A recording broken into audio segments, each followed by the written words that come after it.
Good morning, students. So in the last class, we are discussing about special relationship of banker and customer. So ಕಳೆದ ಕ್ಲಾಸಿಂದ ನಾವು special relationship of banker ಮತ್ತು customer ನಡುವಿನ ರಿಲೇಷನ್ಶಿಪ್ಪನ್ನು discuss ಮಾಡ್ತಾ ಇದ್ದೀವಿ. So in this class we are going to continue that aspect only. So first ಕ್ಲಾಸಲ್ಲಿ ನಾವು ರೈಟ್ಸ್ ಆಫ್ ಬ್ಯಾಂಕರನ್ನು ಓದ್ತಾ ಹೋಗ್ತಿದ್ದೀವಿ. ಸೊ ಬ್ಯಾಂಕರಿಗೆ ಏನೇನು ರೈಟ್ಸ್ ಇದೆ, ಯಾವ್ಯಾವಾಗ ರೈಟ್ಸ್ ಸಿಗ್ತಾ ಹೋಗುತ್ತೆ ಅನ್ನೋದನ್ನು ನೋಡಿದ್ವಿ. ಸೊ ಲಾಸ್ಟ್ ಕ್ಲಾಸ್ ಒಳಗೆ we have discussed about lien. So lien ಯಾವಾಗ ಅಪ್ಲಿಕ್ ಆಗುತ್ತೆ, ಸೊ ಹೇಗೆ ಲೀನನ್ನು ಮಾಡ್ತಾ ಹೋಗ್ತಾರೆ ಅನ್ನೋದನ್ನು ನಾವು ಡಿಸ್ಕಸ್ ಮಾಡ್ತಾ ಹೋದ್ವಿ. ಸೊ ಇವತ್ತಿನ ಕ್ಲಾಸಲ್ಲಿ ನಾವು ರೈಟ್ ಆಫ್ ಸೆಟ್ ಆಫ್ ಅನ್ನು ನೋಡ್ತಾ ಸೆಟ್ ಆಫ್ ಆಗಿತ್ತು ಅಂತ ಅನ್ಸುತ್ತಲ್ಲ. ಓಕೆ, ಸರಿ. ಲಾಸ್ಟ್ ಕ್ಲಾಸಲ್ಲಿ ನಾವು ರೈಟ್ ಆಫ್ ಸೆಟ್ ಆಫ್ ಅನ್ನು ನೋಡ್ತಾ ಹೋದ್ವಿ. ಸೆಟ್ ಆಫ್ ಅಂತಂದರೆ ಬ್ಯಾಂಕ್ ಅಕೌಂಟ್ಗಳನ್ನು ಹಿಂಗೆ ಮಾಡ್ತಾ ಹೋಗ್ತಾರೆ, ಆಟೋಮೆಟಿಕ್ ಸೆಟ್ ಆಫ್ ಹೆಂಗಾಗುತ್ತೆ, ಸೊ ಯಾವಾಗ ಅಕೌಂಟನ್ನು ಕ್ಲೋಸ್ ಮಾಡ್ಬೋದು, ಇದನ್ನೆಲ್ಲ ನಾವು ಲಾಸ್ಟ್ ಕ್ಲಾಸಲ್ಲಿ ನೋಡ್ತಾ ಹೋದ್ವಿ. ಸೊ ಇವತ್ತು ನಾವು ರೈಟ್ ಆಫ್ ಅಪ್ರೋಪ್ರಿಯೇಟ್ ಪೇಮೆಂಟ್ಸನ್ನು ನೋಡ್ತಾ ಹೋಗೋಣ. ಸೊ ಪೇಮೆಂಟ್ಸ್ ಹಿಂಗೆ ಆಗ್ತಾ ಹೋಗುತ್ತೆ, ಅಥವಾ ಪೇಮೆಂಟ್ ಇನ್ ದ ಸೆನ್ಸ್ ಲೋನ್ಸ್ಗಳು ಜನರಲಾಗಿ ಹೇಳ್ಬಿಡ್ತೀನಿ ಫಸ್ಟು, ಆಮೇಲೆ ಆ್ಯಸ್ ಪರ್ ಇದನ್ನು ನೋಡ್ತಾ ಹೋಗೋಣ ಅಂತ. ಸೊ ಯೂಶ್ವಲಾಗಿ ನೀವು ಬ್ಯಾಂಕಿಂದ ಲೋನ್ ತೊಗೊತೀರಾ ಅಂತ ಅಂದ್ಕೊಳ್ರಿ. ಸೊ ಲೋನ್ ತೊಗೊಂಡಾಗ ಸೊ ಯಾವ ಪರ್ಪಸ್ಸಿಗೆ ತೊಗೊಂಡಿರ್ತೀರ, ಫಾರ್ ಎಕ್ಸಾಂಪಲ್ ಈಗ ಮನೆಗೆ ಒಂದು ಲೋನ್ ತೊಗೊಂಡಿದ್ದೀರಾ ಅಂತ ಅಂದ್ಕೊಳ್ಳಿ. ಸೊ ಮನೆ ಲೋನ್ ಒಂದು ಐತೆ ನನಗೆ. ಸೊ ಅದಾದ್ಮೇಲೆ ನೀವೇನು ಮಾಡ್ತಾ ಹೋಗ್ತೀರಾ, ಒಂದು ಬೈಕು ಅಥವಾ ಕಾರ್ ತೊಗೊಳೋದಕ್ಕೂ ಒಂದು ಲೋನನ್ನು ತೊಗೊಂಡ್ರಿ ಅಂತ ಅಂದ್ಕೊಳ್ಳಿ. ಸೊ ಈಗ ಎಷ್ಟು ಲೋನ್ ಆಯಿತು? 2 ಲೋನ್ ಆಯಿತು, ಮನೆದೊಂದು, ಕಾರಿಂದೊಂದು. ಸೊ ಅದಾದಮೇಲೆ ಬೈಕ್ ತೊಗೊಳೋದಕ್ಕೆ ಒಂದು ಲೋನನ್ನು ತೊಗೊಂಡಿರಾ ಅಂತ ಅಂದ್ಕೊಳ್ಳಿ. ಬ್ಯಾಂಕ್ ಕೊಡ್ತಾರೆ. ಸೊ ಬೈಕ್ ತೊಗೊಳೋದಕ್ಕೆ ಲೋನನ್ನು ತೊಗೊಂಡಿದ್ದೀರಾ. ಸೊ ಅದಾದಮೇಲೆ ಗೋಲ್ಡ್ ಲೋನನ್ನು ತೊಗೊಂಡಿದ್ದೀರಾ.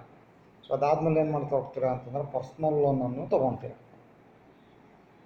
ಇಷ್ಟು ಲೋನನ್ನು ತೊಗೊಂಡಾಗ ನೀವು ಕರೆಕ್ಟಾಗಿ ರೀಪೇಮೆಂಟ್ ಮಾಡ್ತಾ ಹೋಗ್ತಾ ಇದ್ದರೆ ದೇರ್ ಈಸ್ ನೋ ಪ್ರಾಬ್ಲಮ್, ಯಾವುದೇ ರೀತಿಯ ಸಮಸ್ಯೆ ಆಗಲ್ಲ, ಬ್ಯಾಂಕಿಗೂ ಆಗಲ್ಲ, ನಿಮಗೂ ಯಾವುದೇ ರೀತಿಯ ಸಮಸ್ಯೆಗಳು ಆಗಲ್ಲ. So but problem arises when. So ಯಾವಾಗ ಪ್ರಾಬ್ಲಮ್ ಸ್ಟಾರ್ಟ್ ಆಗುತ್ತೆ ಅಂತಂದರೆ ನೀವು ರೀಪೇಮೆಂಟನ್ನು ಕರೆಕ್ಟಾಗಿ ಮಾಡೋದಲ್ಲೇ ಇದ್ದರೆ, ರೀಪೇಮೆಂಟನ್ನು ಮಾಡೋದಲ್ಲೇ ಇದ್ದು, ಸೊ ಬ್ಯಾಂಕ್ ಒಳಗೆ ಸೇವಿಂಗ್ಸ್ ಅಕೌಂಟಿಗೆ ಒಳಗೆ ನಿಮಗೆ ಒಂದು ಸ್ವಲ್ಪ ದುಡ್ಡು ಐತೆ ಅಂತ ಅಂದ್ಕೊಳ್ಳಿ. ಎಕ್ಸಾಂಪಲ್, ಸೇವಿಂಗ್ಸ್ ಬ್ಯಾಂಕ್ ಅಕೌಂಟ್ ಒಳಗೆ ಎಷ್ಟು ದುಡ್ಡು ಐತೆ ಅಂತ ಅಂದ್ಕೊಂಡಾಗ, so then the problem starts for the bank.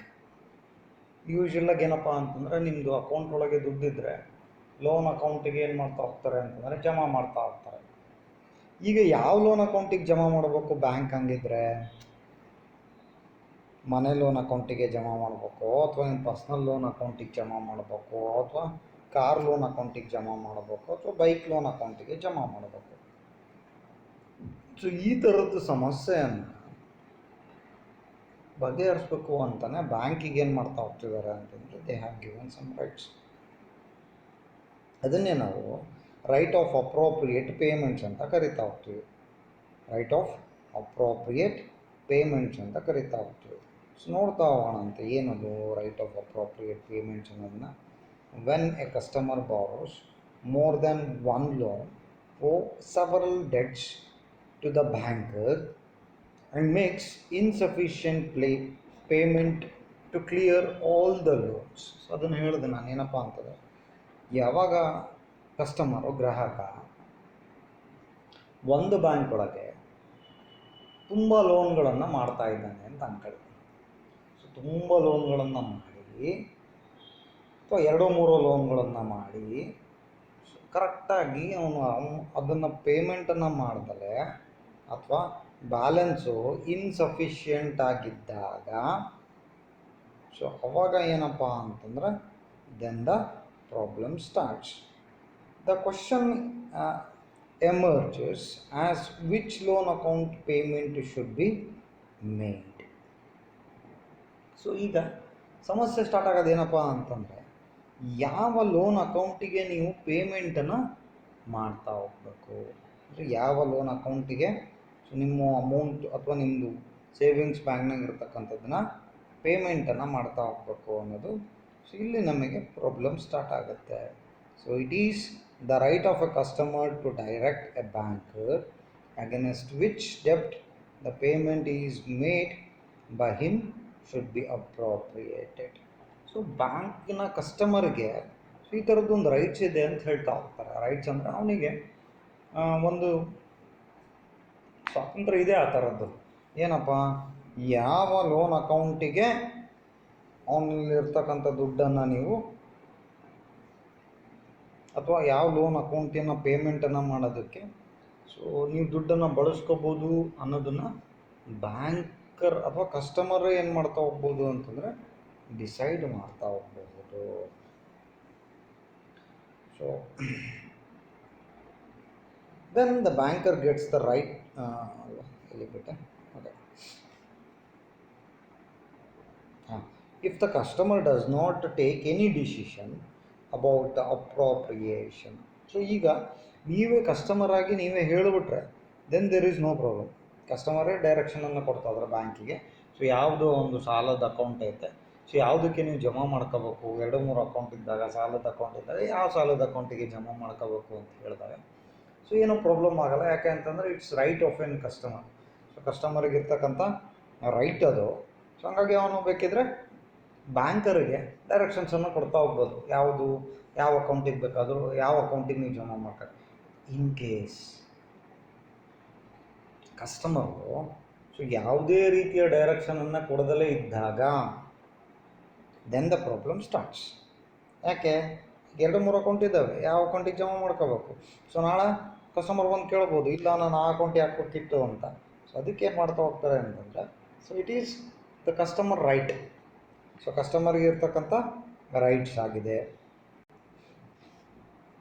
ಇದು, ಕಸ್ಟಮರ್ಗೆ ಇರ್ತಕ್ಕಂಥ ರೈಟ್ಸ್ ಆಗಿದೆ.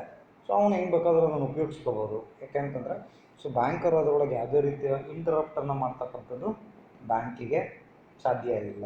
ಸೊ ಈಗ ಏನಪ್ಪ ಅಂತಂದರೆ, ಯಾವಾಗ ಅವನು ಏನು ಹೇಳ್ದಲೇ ಇದ್ದಾಗ ಸೊ ಅವಾಗ ಬ್ಯಾಂಕ್ ಏನು ಮಾಡಬೇಕು ಹಂಗಿದ್ರೆ ಅದನ್ನು ಹೇಳ್ತಾ ಇದ್ದಾರೆ. ಏನಪ್ಪ ಅಂತಂದರೆ, banker can exercise right of appropriation and apply it in a payment of any debt, section 59 and 60 and 61 of Indian Contract Act 1872 lay down the rules of appropriation.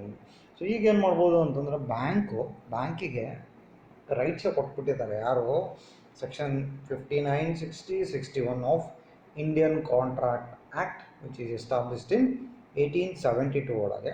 So ಅಲ್ಲಿ ಏನು ಮಾಡ್ತಾ ಹೋಗಿದ್ದಾರೆ ಅಂದರೆ, ಬ್ಯಾಂಕಿಗೆ ರೈಟ್ಸನ್ನು ಕೊಟ್ಟಿದ್ದಾರೆ. ನೀನು ಯಾವ ಡೆಪ್ಟಿಗೆ ಬೇಕಾದರೂ ಅದನ್ನು ಜಮಾ ಮಾಡ್ಕೋಬಹುದು ಕಸ್ಟಮರ್ಗೆ ಹೇಳ್ದಲೇ ಇದ್ದಾಗ, ಅವನು ಯಾವುದೇ ರೀತಿಯ ಡೈರೆಕ್ಷನ್ಸನ್ನು ಕೊಡ್ದಲೇ ಇದ್ದಾಗ ಅಂತ. ಸೊ ಅದನ್ನು ಹೇಳ್ತಾ ಇದ್ದಾರೆ.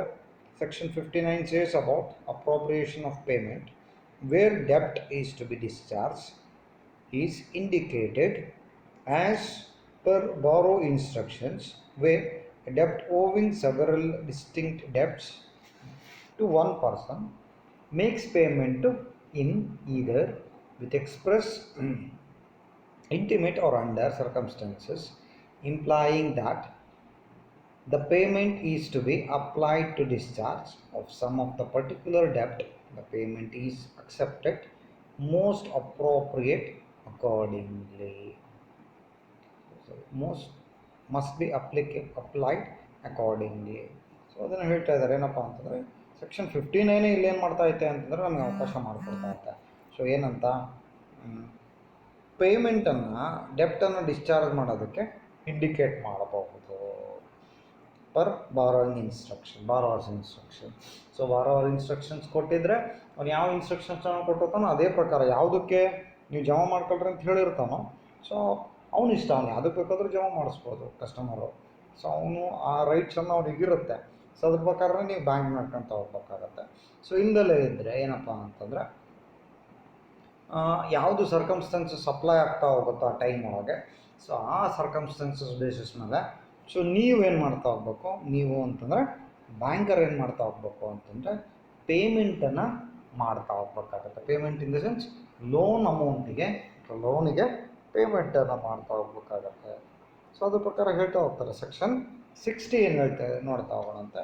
Says about application of payment where the ಡೆಪ್ಟ್ is to be discharge is indicated in absence of express or implied instructions of debt, the state that if the debtor does not intimate or there is no circumstances indicated how to payment is to be used, the right of appropriation is vest with the creditors. So ಇಲ್ಲೇನಪ್ಪ ಅಂತಂದರೆ ಅಲ್ಲಿ ಹೇಳಿದ್ದು ಯಾರು ಹೇಳಿದ್ದ ಆಗ್ತಾಯಿದ್ರೆ ಯಾರಿಗೆ ಹೇಳಿರ್ತಾನೋ ಅಥವಾ ಯಾವ ಅಮೌಂಟಿಗೆ ಹೇಳಿರ್ತಾನೋ so ಅದನ್ನು ನಾನು ಪೇಮೆಂಟನ್ನು ಮಾಡ್ತಾ ಹೋಗ್ಬೇಕಾಗುತ್ತೆ.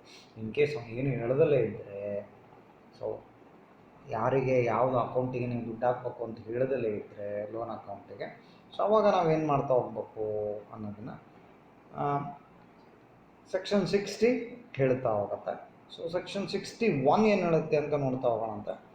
Section 61 says about application of payment where neither party appropriates, where neither party makes any appropriation of the payment shall be applied in discharge of debts in order of time. So ನೀವೇನು ಹೇಳ್ದಲೇ ಇದ್ದರೆ so ಅದಕ್ಕೆ ರೈಟ್ಸನ್ನು ಕೊಟ್ಟಿದ್ದಾರೆ ಬ್ಯಾಂಕಿಗೆ. ಏನಪ್ಪ ಅಂತಂದರೆ ಆ time ಒಳಗೆ ನೀವೇನು ಮಾಡ್ತಾ ಹೋಗ್ಬೋದು ಅಂತಂದರೆ ಡಿಸ್ಚಾರ್ಜ್ ಮಾಡ್ತಾ ಹೋಗ್ಬೋದು. If the debt are equal standing, the payment shall be applied in discharge of each proportionally, unless there is an agreement or contract of any payment made the debtors is applicable first towards the interest, thereafter towards principal. So ಇಲ್ಲಿ ಡೀಟೇಲಾಗಿ ಹೇಳ್ತಾ ಹೋಗ್ತಾರೆ section 61 ಒಳಗೆ. So ಏನಪ್ಪ ಅಂತಂದರೆ first ನೀವೇನು ಹೇಳ್ದಲೇ ಇದ್ದರೆ ಅಥವಾ customer ಏನೂ ಹೇಳ್ದಲೇ ಇದ್ದರೆ ಬ್ಯಾಂಕಿಗೆ, ಸೊ ಬ್ಯಾಂಕ್ ಹೆಂಗೆ ಅಮೌಂಟನ್ನು ಉಪಯೋಗಿಸ್ಕೋಬೇಕು ಅನ್ನೋದನ್ನು ಹೇಳ್ತಾ ಹೋಗ್ತದೆ. ಏನಪ್ಪ ಸೊ ನೋಡಿರಿ, ಸ್ಟ್ಯಾಂಡಿಂಗ್ ಅಥವಾ ಸ್ಟ್ಯಾಂಡರ್ಡಾಗಿ ನೀವು ಕೊಡೋಕ್ಕೆ ಸಾಧ್ಯ ಆಗುತ್ತಾ, ಕೊಡಿ. ಅಥವಾ ಪ್ರಪೋರ್ಷನೇಟ್ ಆಗಿ, ಫಾರ್ ಎಕ್ಸಾಂಪಲ್ ಈಗ ನೀವು ಒಂದು 10 ಲಕ್ಷ ಸಾಲ ಒಂದು ಕಡೆಗೆ ಒಂದು ಯಾವುದೋ ಒಂದಕ್ಕೆ ಮಾಡಿರ್ತೀರ, ಇನ್ನೊಂದು 5 ಲಕ್ಷ ಸಾಲ ಯಾವುದೋ ಒಂದಕ್ಕೆ ಮಾಡಿರ್ತಾರಲ್ಲ. ಸೊ ನಿಮ್ಮ ಅಕೌಂಟ್ ಒಳಗೆ 15,000 ರೂಪಾಯಿ ಐತೆ ಅಂತಂದರೆ ಪ್ರಪೋರ್ಷನೇಟಾಗಿ ಏನು ಮಾಡ್ತಾರೆ, 1 ಲಕ್ಷ ಸಾಲ ತಗೊಂಡಿರೋ ಕಡೆಗೆ 10,000 ರೂಪಾಯಿನ ಕಟ್ಟಿ ಅಥವಾ ಆ ಅಮೌಂಟಿಗೆ ಆ ಅಕೌಂಟಿಗೆ ಜಮಾ ಮಾಡಿ. ಸೊ ಇನ್ನು 5,000 ರೂಪಾಯಿನ 5 ಲಕ್ಷ ರೂಪಾಯಿ ಎಲ್ಲಿರುತ್ತೋ ನಿಮ್ಮದು ಅಲ್ಲಿಗೆ ಏನು ಮಾಡ್ತಾ ಹೋಗ್ತಾರೆ ಅಂತಂದು ಜಮಾ ಮಾಡ್ತಾ ಹೋಗ್ತಾರೆ. ಅಂದರೆ ಪ್ರಪೋರ್ಷನೇಟಾಗಿ ಏನು ಮಾಡ್ತಾ ಹೋಗ್ತಾರೆ, ಅದನ್ನು ಹಂಚ್ತಾ ಹೋಗ್ತಾರೆ. ಸೊ ನೋಡ್ತಾರೆ ಯಾವುದಕ್ಕೆ ಫಸ್ಟು ಜಾಸ್ತಿ ಆಯಿತೋ ಸೊ ಅದ್ರ ಕಡೆಗೆ ಜಾಸ್ತಿ ಅಮೌಂಟನ್ನು ಕೊಡ್ತಾ ಹೋಗ್ತಾರೆ. ಸೊ ಯಾವುದು ಕಡಿಮೆ ಆಯಿತೋ ಅದ್ರ ಕಡೆಗೆ ಕಡಿಮೆ ಅಮೌಂಟನ್ನು ಏನು ಮಾಡ್ತಾ ಹೋಗ್ತಾರೆ ಅಂತಂದರೆ ಕೊಡ್ತಾ ಹೋಗ್ತಾರೆ. ಸೊ ಇನ್ ಕೇಸ್ ಅದನ್ನು ಹೇಳ್ತಾ ಹೋಗ್ತಾರೆ ಕಂಟಿನ್ಯೂ ಮಾಡಿ. ಏನಪ್ಪ ಅಂತಂದರೆ ಸೊ ಅಮೌಂಟ್ ಜಾಸ್ತಿ ಇದ್ದರೆ ಏನು ಮಾಡ್ತಾ ಹೋಗ್ಬೇಕು. ಸೊ ಈಗ ಅಮೌಂಟ್ ಜಾಸ್ತಿ ಇದ್ದರೆ ಅಂತಂದರೆ ಈಗ ಫಾರ್ ಎಕ್ಸಾಂಪಲ್ ಇಂಟ್ರೆಸ್ಟ್ ಅಮೌಂಟ್ಗಿಂತ ಜಾಸ್ತಿ ಅಮೌಂಟ್ ಇದ್ದರೆ ಸೊ ಅವಾಗ ಏನು ಮಾಡ್ತಾ ಹೋಗ್ಬೇಕು, ಅವಾಗ ಅದನ್ನು ಕಂಟಿನ್ಯೂ ಮಾಡಿ ಹೇಳ್ತಾ ಇದ್ದಾರೆ ಸೆಕ್ಷನ್ ಒಳಗೆ ಕ್ಲಿಯರ್ ಒಳಗೆ 61 ಒಳಗೆ. ಸೊ ನಿಮ್ಮ ಅಮೌಂಟು ಇಂಟ್ರೆಸ್ಟ್ ಅಮೌಂಟ್ಗಿಂತ ಜಾಸ್ತಿ ಇದ್ದರೆ ಸೊ ನೀವು ಅವಾಗ ಏನು ಮಾಡ್ಬೋದು ಅಂತಂದರೆ ಫಸ್ಟ್ ಇಂಟ್ರೆಸ್ಟಿಗೆ ಫಸ್ಟ್ ಪ್ರಿಫರೆನ್ಸನ್ನು ಕೊಡ್ತಾ ಹೋಗ್ತಾರೆ. ನಿಮ್ಮದು ಅಕೌಂಟ್ ಒಳಗೆ ಎಷ್ಟು ದುಡ್ಡು ಆಯಿತೋ ಅದೆಲ್ಲ ಇಂಟ್ರೆಸ್ಟಿಗೆ ಏನು ಮಾಡ್ತಾ ಹೋಗ್ತಾರೆ, ಫಸ್ಟು ಜಮಾ ಮಾಡ್ತಾ ಹೋಗ್ತಾರೆ. ಸೊ ಫಸ್ಟ್ ಇಂಟ್ರೆಸ್ಟ್ ಎಲ್ಲದಕ್ಕೂ ಆಗಿ ಜಮಾ ಆಗಿ ನಿಮ್ಮ ಅಕೌಂಟ್ ಒಳಗೆ ಇನ್ನೂ ಎಕ್ಸೆಸ್ ಅಮೌಂಟು ಉಳಿದಿದ್ರೆ ಅಂದರೆ ಸೊ ಎಲ್ಲ ಇಂಟ್ರೆಸ್ಟ್ ಏನೇನು ನಿಮ್ಮದು 2-3 ಲೋನ್ ಅಕೌಂಟ್ ಇದಾವಲ್ಲ ಅದೆಲ್ಲದಕ್ಕೆ ಇಂಟ್ರೆಸ್ಟನ್ನ ಕೊಟ್ಟು ಇನ್ನೂ ಅಮೌಂಟು ಉಳಿದಿದ್ರೆ ಸೊ ಅವಾಗೇನು ಮಾಡ್ಬೋದು ಅದನ್ನು ಅಂದರೆ ಪ್ರಿನ್ಸಿಪಲ್ ಅಮೌಂಟಿಗೆ ಜಮಾ ಮಾಡೋಕ್ಕೋಗ್ಬೋದು. ಪ್ರಿನ್ಸಿಪಲ್ ಅಮೌಂಟ್ ಅಂದರೆ ನಿಮ್ಮದೇನು ಲೋನ್ ಅಮೌಂಟ್ ಇರ್ತದಲ್ಲ ಸೊ ಆ ಅಮೌಂಟಿಗೆ ಏನು ಮಾಡ್ತಾ ಹೋಗ್ಬೋದು ಅಂತಂದರೆ ಜಮಾ ಮಾಡ್ಕೊಳ್ತಕ್ಕಂಥ ರೈಟ್ಸು ಬ್ಯಾಂಕಿಗೆ ಇದೆ. ಇದರ ಪ್ರಕಾರ ಸೆಕ್ಷನ್ 61 ಯಾವುದು ಇಂಡಿಯನ್ ಕಾಂಟ್ರಾಕ್ಟ್ ಆ್ಯಕ್ಟ್ 1872. ಸೊ ಅದರೊಳಗೆ ಸೆಕ್ಷನ್ 61 ಪ್ರಕಾರ ಸೊ ನಿಮಗೇನಾಗಿದೆ ಅಂತಂದರೆ ಆ ರೈಟ್ಸು ಅವೈಲಬಲ್ ಇದೆ. ಯಾರಿಗೆ, ಬ್ಯಾಂಕಿಗೆ. ಫಸ್ಟು ಪ್ರಪೋರ್ಷನೇಟಾಗಿ ಮತ್ತೆ ಕ್ಲಿಯರಾಗಿ ಹೇಳ್ತಾ ಇದ್ದೀನಿ. ಫಸ್ಟ್ ಪ್ರಪೋರ್ಷನೇಟಾಗಿ ಏನು ಮಾಡ್ತಾ ಹೋಗ್ತಾರೆ ಅಂತಂದರೆ ನಿಮ್ಮದು ಲೋನ್ ಎಷ್ಟಾಯಿತೋ ಸೊ ಆ ಅಮೌಂಟಿಗೆ ಏನು ಮಾಡ್ತಾ ಹೋಗ್ತಾರೆ, ಡಿವೈಡ್ ಮಾಡ್ತಾ ಹೋಗ್ತಾರೆ. ಸೊ ಡಿವೈಡ್ ಮಾಡಿ ಆಯಿತು ಅಂತ ಅಂದ್ಕೊಳ್ರಿ. ಅಥವಾ ಸೊ ಇನ್ನೊಂದು ಚಾನ್ಸಸ್ ಸರ್ಕಮ್ಸ್ಟೆನ್ಸಸ್ ಹೇಳ್ತಾ ಇದ್ದಾರೆ ಅವ್ರು ಏನಪ್ಪ ಅಂತಂದರೆ ಸೊ ಏನು ಅಮೌಂಟ್ ಇತ್ತು ನಿಮ್ಮ ಹತ್ರ ಅಮೌಂಟ್ ಐತೆ ಸೊ ಅದೆಲ್ಲದಕ್ಕೂ ಫಸ್ಟು ಯಾವುದಕ್ಕೆ ಪ್ರಿಫರೆನ್ಸ್ ಕೊಡಬೇಕು ನಾವು ಪೇಮೆಂಟನ್ನು ಮಾಡೋದಕ್ಕೆ ಅಂತಂದರೆ first preference should be given to interest ಅಮೌಂಟಾಗೆ ಕಟ್ತಾ ಹೋಗ್ಬೇಕು. ಸೊ ಅದು ಇಂಟ್ರೆಸ್ಟ್ ಅಮೌಂಟನ್ನು ಕೊಟ್ಟು ಉಳಿದಿದ್ರೆ ಸೊ ನೀವು ಬೇಕಿದ್ರೆ ಪ್ರಿನ್ಸಿಪಲ್ ಅಮೌಂಟಿಗೆ ನೀವು ಬೇಕಿದ್ರೆ ಜಮಾ ಮಾಡ್ಕೋಬಹುದು. Okay, so it is about the right of appropriate payments. So right of appropriate ಪೇಮೆಂಟ್ಸಿಗೆ ಸಂಬಂಧಪಟ್ಟಿರ್ತಕ್ಕಂಥದ್ದು. ಪೇಮೆಂಟ್ಸ್ ಅಂದರೆ ನೀವು 2-3 ಅಕೌಂಟ್ ಒಳಗೆ ಶಾರ್ಟಾಗಿ ಹೇಳ್ಬಿಡ್ತೀನಿ. 2-3 ಲೋನ್ ಅಕೌಂಟ್ ಇದ್ದು ಸೊ ನೀವು ಲೋನನ್ನು ರೀಪೇಮೆಂಟ್ ಮಾಡೋದಲ್ಲೇ ಇದ್ದರೆ ಸೊ ಏನು ಮಾಡ್ಬೋದು, ಬ್ಯಾಂಕರ್ ನೀವು ಯಾವುದು ಇನ್ಸ್ಟ್ರಕ್ಷನ್ ಕೊಟ್ಟರೆ ಆ ಅಮೌಂಟಿಗೆ ಅಥವಾ ಆ ಲೋನ್ ಅಕೌಂಟಿಗೆ ಜಮಾ ಮಾಡ್ತಾ ಹೋಗ್ತಾರೆ ನಿಮ್ಮ ದುಡ್ಡನ್ನು. ಸೊ ನೀವೇನು ಇನ್ಸ್ಟ್ರಕ್ಷನ್ಸನ್ನು ಕೊಡೋದಲ್ಲ ಇದ್ದರೆ ಬ್ಯಾಂಕ್ ಏನು ಮಾಡ್ತಾ ಹೋಗುತ್ತೆ ಅಂತಂದರೆ ಸೊ ಅದಕ್ಕೆ ರೈಟ್ ಇದೆ. ಇಂಡಿಯನ್ ಕಾಂಟ್ರಾಕ್ಟ್ ಆ್ಯಕ್ಟ್ 1872 ಪ್ರಕಾರ ಅದೇ ಬೇಕಿದ್ರೆ ಅಮೌಂಟನ್ನು ಜಮಾ ಮಾಡೋಕ್ಕಾಗಬಹುದು. Okay, so this is about the right of appropriate payments. In the next class we are going to discuss about bankers' right to discharge interest, commission and commencement charges. Okay, if you have any doubts you can call me.